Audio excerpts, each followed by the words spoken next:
জন্য সমীচীন হবে না। বিএনপি সহ সকল রাজনৈতিক দলগুলোকে বলতে চাই, এভাবে দাবি বাস্তবায়ন করার চেষ্টা করুন। অন্যথায় যেই ষড়যন্ত্র চলছে, বাংলাদেশকে তছনছ করার ষড়যন্ত্র চলছে, সেই ষড়যন্ত্রকে আপনারা সমাধান করতে পারবেন না। আমরা আগেও রক্ত দিয়েছি, আবার বাংলাদেশকে রক্ষা করার জন্য রক্তের প্রয়োজন হলে আবার রক্ত দেব ইনশাআল্লাহ। আমরা স্পষ্ট ভাষায় বলতে চাই, নারী কমিশন বাতিল করতে হবে। কোন পলাই করে কোন নারীবাদী এই মুখ্য সন্ত্রাসীদেরকে মাঠে নামিয়ে নারী কমিশন বাতিল রোধ করা যাবে না।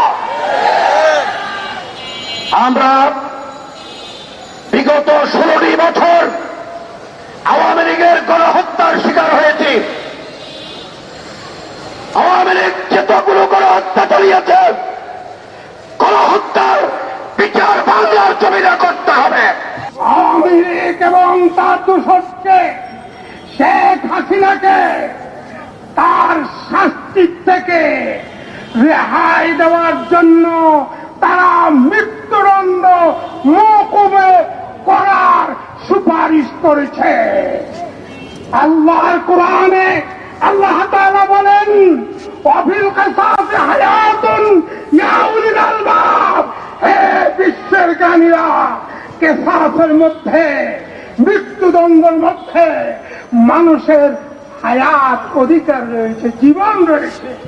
সে আল্লাহর কোরআনের সরাসরি খেলাফ করে এই কমিশন শেখ হাসিনা এবং তার দোসরদেরকে রক্ষা করার জন্য সুপারিশ করেছে। বিতর্কিত বহুত্ববাদের প্রস্তাবনা বাতিল করে সংবিধানে আল্লাহর উপর অবিচল আস্থা এবং বিশ্বাস পুনর্বহাল করতে হবে। সংবিধান সংস্কারের কথা শুনছি, কিন্তু বর্তমান অন্তর্বর্তীকালীন সরকারের ক্ষমতা দীর্ঘ সময় অতিক্রান্ত হওয়ার পরেও দেশের মানুষের কাঙ্ক্ষিত সেই সংস্কার আজও পর্যন্ত বাস্তবায়নের কোন রূপরেখা আমরা দেখতে পাইনি।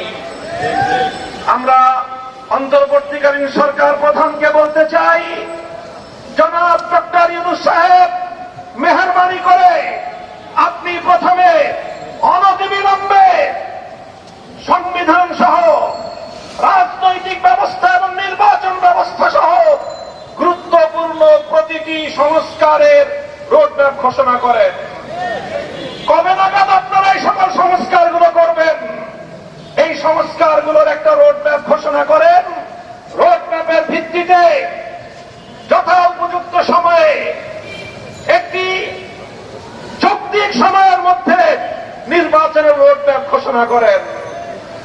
আর সেই নির্বাচন বাস্তবায়নের আগে বাংলাদেশের হাজার হাজার মানুষের রক্তের দাগ লেগে আছে যে এই খুনি ফ্যাসিবাদী শেখ হাসিনা এবং তার খুনি মন্ত্রিসভা এবং প্রশাসনের হাতে, তাদের বিরুদ্ধে আইনানুগ ব্যবস্থা গ্রহণ সহ তাদের বিচার কার্যক্রমকে দৃশ্যমান পর্যায়ের উন্নতি করতে হবে। আমাদের সেনা প্রধান বাংলাদেশের অন্যতম স্তম্ভ, যার যার জায়গা থেকে আপনারা দায়িত্ব পালন করুন। আপনারা ব্যক্তিগত মান অভিমান এবং ক্ষোভ থেকে এদেশের 18 কোটি মানুষের স্বপ্নকে ফিকে হতে দিতে পারেন না। এদেশের মানুষের অনেক স্বপ্ন রয়েছে, এদেশের অনেক মা তার সন্তান হারিয়েছে, তাদের চোখের অশ্রু এখনো শুকিয়ে যায়নি, শহীদের রক্তের দাগ এখনো বাংলার রাজপথ থেকে মুছে যায়নি। এখনো ক্ষমতা নিয়ে এত মারামারি করা এবং এত হানাহানিতে লিপ্ত হওয়া আমাদের